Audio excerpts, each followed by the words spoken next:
She changed my contact name to Plan B and laughed when I saw it. So I left without a word. Now she's been ghosted by her plana, and I don't even reply. Hey viewers, before we move on to the video, please make sure to subscribe to the channel and hit the like button if you want to see more stories like this. Thanks. I used to think loyalty mattered more than anything else. My dad always told me, if you find someone worth giving your time to, you give them all of it. That stuck with me. So when I met Samantha, I thought I'd hit the jackpot. She was funny, outgoing, and had that way of making everyone around her pay attention. I was quieter, more grounded. I wasn't flashy. I wasn't the guy with the designer clothes or the loud personality. But I thought maybe that was exactly why it worked. She was the spark, and I was the steady hand. We started dating seriously after a few months. It wasn't some whirlwind romance. It was steady, dependable, something I thought we were both building for the long term. I was the guy who showed up on time, remembered the details, picked her up from work when it rained, and stayed up late helping her study when she was trying to pass her certification exam. She'd joke sometimes that I was like a husband already, and I took that as a compliment. Because I wanted to be. I wasn't wasting my time or hers. I thought we were in it together. Looking back, I realized I was giving her the kind of loyalty she never planned on giving back. I paid for most of our dinners, not because she demanded it, but because I didn't want her to worry about money. I drove her places when her car was in the shop. When she had issues with her apartment, I spent weekends helping her fix things or moving furniture around. I wasn't some pushover, but I thought taking care of each other was part of the deal. The funny thing? I never once thought of her as my plan B. She was my person, the one I pictured a future with. At the time, if someone had told me that she saw me differently, not as a partner, not as her first choice, but as some backup, I wouldn't have believed it. But I was about to find out exactly where I stood in her world. Things didn't blow up all at once. It was little things at first. Samantha had always been glued to her phone, but suddenly it felt different. I'd catch her smirking at texts, the kind of smirk you don't make when you're scrolling through memes. When I asked about it, she brushed me off. One night we were on the couch, a movie playing in the background. Her phone lit up, and she tilted it away from me just slightly. Not enough to be obvious, but enough to make my stomach twist. "Who are you always texting these days?" I asked, trying to keep it casual. She didn't even look up from the screen. "Relax. Not everyone's life revolves around you." It wasn't just the words, it was the way she said them. Sharp, defensive, like I was out of line for even noticing. I didn't push it. I told myself she was stressed, maybe talking to a friend, maybe planning something she didn't want me to know about yet, like a surprise. I gave her the benefit of the doubt because that's what you do when you trust someone. But then came the little digs. We'd be out with her friends, and she'd make these comments that landed like tiny knives. "Oh, don't mind him. He's too responsible to have fun." Or, "If it weren't for me, he'd probably just stay home and read all night." She'd laugh, they'd laugh, and I'd sit there smiling like it didn't sting. One evening at dinner, she barely touched her food, phone buzzing nonstop. I finally said, "Hey, can we just put the phones away for a bit? I feel like I haven't really talked to you all week." She rolled her eyes. "God, you're so clingy sometimes." "It's not a big deal." That word, clingy, it stuck. I didn't argue. I just sat back, nodded, and let her finish scrolling. But in that moment, something shifted in me. I couldn't put my finger on it, but I knew I was starting to see cracks in the picture I thought we had. I didn't know it yet, but the truth behind all those smirks and late-night texts was a lot worse than I imagined. It happened on a random Tuesday. Nothing special about the day. I was at Samantha's apartment, helping her set up the Bluetooth in her car because she'd been complaining she couldn't get her playlists to sync. She handed me her phone, unlocked, and told me to fix it. I scrolled through the settings, trying to pair it, when I noticed the screen lit up with her contacts. I don't know why my eyes landed on my name, maybe instinct. But when they did, I froze. Right there, next to my number, she'd saved me as Plan B. I stared at it, my stomach dropping like I'd been punched. Plan B?" I asked, my voice tighter than I wanted it to be. She leaned over, saw what I was looking at, and instead of looking embarrassed, she laughed. Actually laughed. "Oh my God, you weren't supposed to see that," she said, grinning. "Don't take it so seriously." I just kept staring at the phone. "Seriously? That's how you see me?" She snatched it back and shrugged. "It's just a joke. You know, like, in case plan A doesn't work out. She wiggled her eyebrows like she'd just delivered the punchline of the year. I felt my throat tighten. Plan A. She smirked, scrolling through her phone again. Come on, don't act like you didn't know your role. You're dependable, reliable, the guy I can always count on. That's why you're Plan B. Plan A is, well, let's just say, more exciting.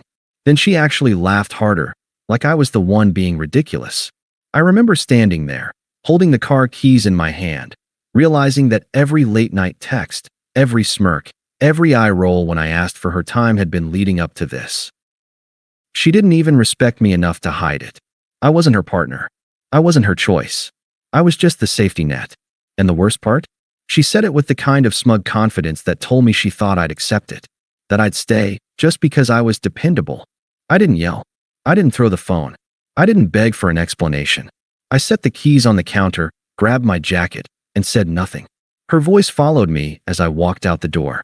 Wow, are you seriously going to get mad over a contact name? You're being dramatic.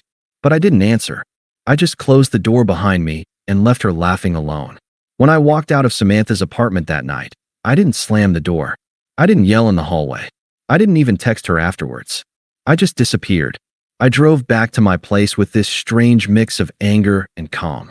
Anger at what I'd seen, but calm because something in me had shut off. I wasn't going to fight for someone who had literally labeled me as her backup plan.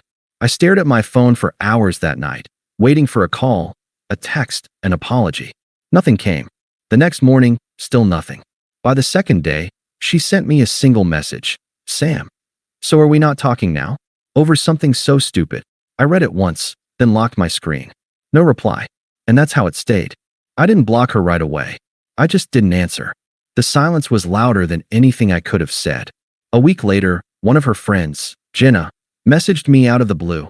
Jenna, Sam says you're overreacting. It was just a joke. You know she didn't mean anything by it. I finally answered, but not to Samantha. To Jenna. Me. A joke doesn't require a backup boyfriend. That's not funny. That's pathetic. Jenna left me on read. That's when I knew the story she was spinning. To her friends, I was the dramatic one. The clingy one. The guy who couldn't take a joke. Meanwhile, she was posting pictures on Instagram, out at bars, smiling with a guy I hadn't seen before. It didn't take a detective to figure out who Plana was. I didn't comment. I didn't message. I didn't even stalk her page more than once or twice. Every time I felt the urge, I reminded myself, she'd already told me what I was to her. And she was proud of it. So I went quiet. I worked out more. I focused on my job. I started seeing friends I hadn't made time for when I was with her. The silence became comfortable. But for Samantha, silence was the one thing she couldn't control. And that's when the cracks in her little plan A started to show. It didn't take long for Samantha's plan A to unravel. At first, she flaunted him everywhere. Pictures at clubs, inside jokes and captions, late-night selfies with wine glasses. Mutual friends told me she was acting like she'd upgraded, like she was finally living the exciting life she thought I couldn't give her. Then the posts slowed down. A month later, no more pictures with him. A few vague quotes about fake people. Then one night, a story of her crying in her car, mascara running, with a song about betrayal blasting in the background. I didn't need details. I knew what happened. Plan A did what people like that always do. He used her, burned through the novelty, and moved on. That's when she came back. The first text was short. Sam. Hey, can we talk? I ignored it. A few days later, Sam, I miss you. I know I screwed up. Can we just meet for coffee? Still nothing. Then the call started. One night, she rang 7 times in a row, leaving voicemails that swung from sad to angry. Voicemail 1. Please, just pick up. I just want to explain. Voicemail 3. You're really going to throw away everything we had over a joke? Voicemail 5. Fine, be stubborn. But don't think anyone else will put up with you the way I did. Voicemail 7. Sniffling. I just need you. You were always there for me. Please. I didn't respond to a single one. Then her friends started reaching out again. Jenna, she's not doing well. Just talk to her. She needs closure. Me. Closure isn't my job. She made her choice. I made mine. I thought that would be the end of it. But Samantha didn't know when to quit. A week later, she showed up outside my apartment. I opened the door and she stood there, eyes red, makeup smeared, clutching her phone like a lifeline. "Can you just let me in? Please?" she whispered. I stepped aside, not to let her in, but to show her the hallway behind me. "There's nothing for you here." Her eyes flashed with anger. "You're seriously this cold? After everything? You're acting like I'm some monster." I looked at her calmly. "I don't need to act. You showed me exactly who you are." I closed the door, and this time, I locked it. That was the night I realized. She wasn't chasing me because she loved me. She was chasing me because I was the only one left. And I wasn't about to be her safety net anymore. After that night at my door, Samantha's spiral only got worse. Her social media turned into a diary of regret. "Some mistakes can't be undone. I wish I could go back. You never know what you had until it's gone." Every other post was a thinly veiled cry for attention. Meanwhile, I was thriving. My new role had already opened doors, networking events, new projects, and a lifestyle that looked nothing like the safe option she mocked. I started dating someone who actually respected me, someone who didn't see me as a placeholder. That contrast must have eaten her alive, because she tried one last, desperate stunt. One evening, I came home from work to find an envelope taped to my door.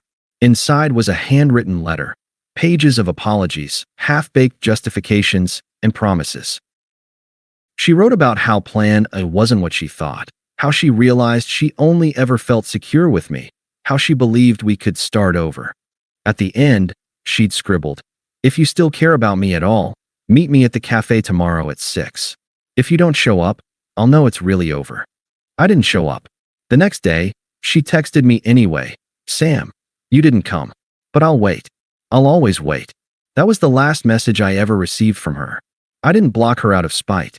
I just didn't need to. Eventually, she stopped on her own. Months later, I ran into a mutual acquaintance who filled me in. Samantha had tried to rekindle things with Plan A after me, but by then, he'd moved on completely. She was single, bitter, and still blaming everyone but herself. Me? I wasn't bitter. I wasn't angry. I wasn't even thinking about her. She thought she was choosing adventure over safety. What she really chose was instability over loyalty, chaos over calm, a temporary thrill over someone who would have built with her for life. And now she has nothing. As for me, I don't need revenge, I don't need apologies, and I don't need closure. The silence I gave her, that was all of it. Thanks for watching. Make sure to subscribe to the channel and hit the like button. What do you think about this story? Share it in the comments.